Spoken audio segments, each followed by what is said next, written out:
Bonjour à tous et bienvenue dans votre journal de la mi-journée. Nous allons commencer avec un chiffre, 47. 47, c'est le nombre de tués sur les routes de Vendée depuis le début de l'année 2025. Une hécatombe qui appelle à la mobilisation collective et à la responsabilité des automobilistes, pour reprendre les mots du préfet.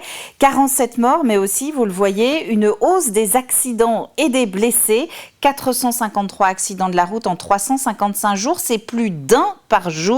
569 Vendéens blessés sur la même période. Alcool, stupéfiants, grande vitesse, non-respect des priorités sont à l'origine de ces drames. Les contrôles aléatoires sur les grands axes comme les secondaires vont être intensifiés. Autre bilan de fin d'année, plus encourageant celui-ci, celui de nos campings vendéens. Il en existe 350, ce qui fait de la Vendée le premier département français en termes d'emplacement. L'année 2025 a été plutôt stable par rapport à l'an dernier. 30 millions de nuitées enregistrées et des professionnels de l'hébergement plutôt satisfaits. À noter en revanche la baisse des dépenses dans les loisirs et la restauration. Moi, mon camping, on est à plus 10% de fréquentation par rapport à l'année précédente. On a une belle avant-saison, on a une belle saison avec beaucoup de réservations quand même de dernière minute, ce qui nous a permis de remplir notre camping. Les emplacements toiles de tente sont revenus quand même à la hausse beaucoup cette année. Une forte fréquentation pour les toiles de tente, camping-car, caravane. Et puis les mobil-homes, le haut de gamme se loue très très bien et c'est surtout bien loué cette année. Certains sont aidés par des dispositifs aussi style la VACAF. D'autres vont se développer par le tourisme handicap aussi, le handicap où là, nous aussi, on peut accueillir beaucoup de monde. C'est un nouveau sujet pour nous. Et puis, il faut avoir plus de moyens. Mais après, comme ça part de la toile de tente, les gens choisissent en fonction de leur budget aussi. Parce que s'ils n'ont pas beaucoup de moyens, ils vont acheter une toile de tente et là, ça ne leur revient pas cher. Ceux qui ont plus de moyens, ils vont partir dans des hébergements beaucoup plus haut de gamme.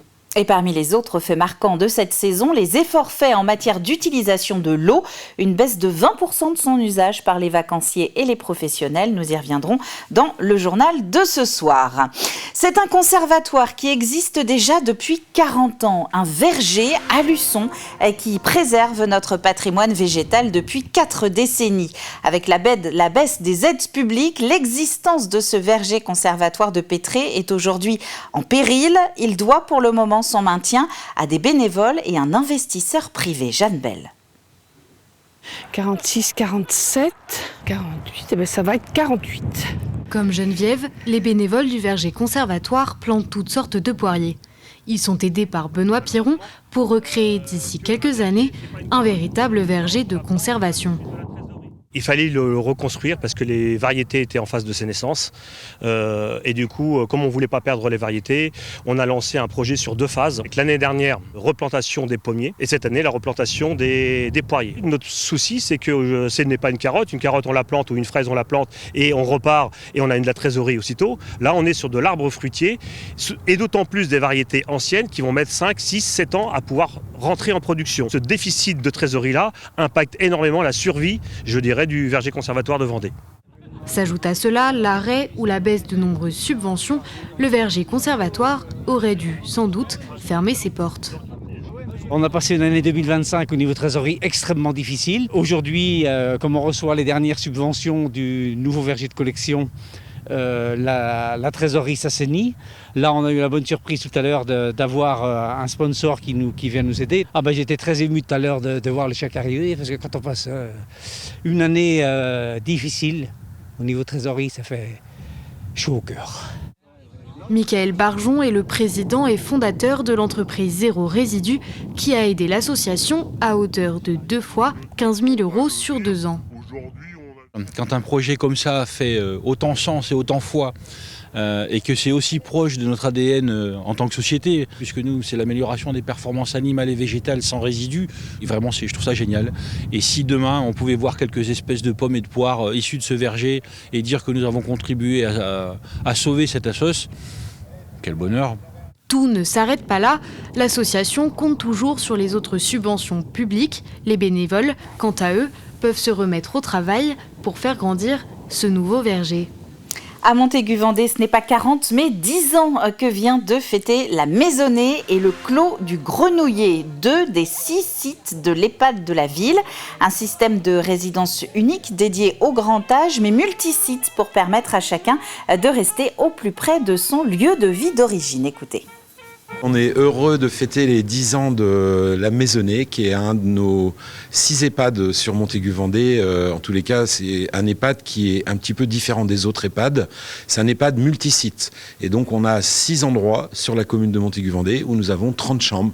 On a souhaité, enfin, les élus ont souhaité, il y a une quinzaine d'années, lancer ce nouveau concept qui était expérimental, à savoir avoir des petites maisonnées un petit peu partout dans la commune de Montaigu-Vendée pour être au plus près des lieux de vie de nos habitants qui sont amenés à venir vivre ici au sein de ces petites maisonnées.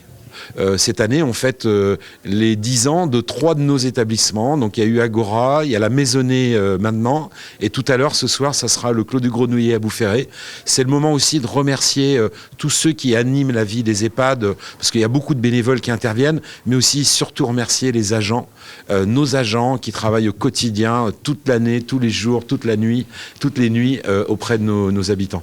Et puis le réveillon approche quand même, n'oublions pas, samedi, les jeunes agriculteurs de Viey-et-Boulogne ont donc fait concurrence au traîneau du Père Noël.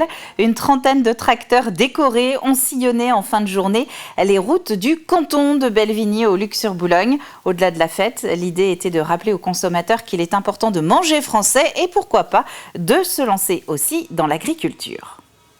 C'est un événement festif qui est fait pour le grand public.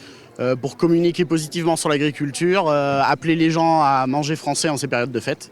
C'est important aujourd'hui de se retrouver donc pour des moments positifs. Les temps sont pas au beau fixe pour l'agriculture. Donc nous on a souhaité maintenir tout de même ces événements de parade pour continuer à motiver les jeunes, pour continuer à s'engager, continuer à s'installer et continuer à poursuivre en agriculture.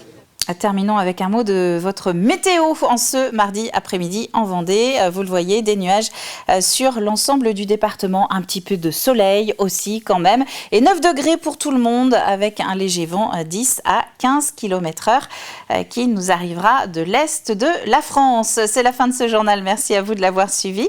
On va se retrouver maintenant à 18h pour un nouveau point sur l'actu de votre département. D'ici là, très bon après-midi à vous tous sur TV Vendée.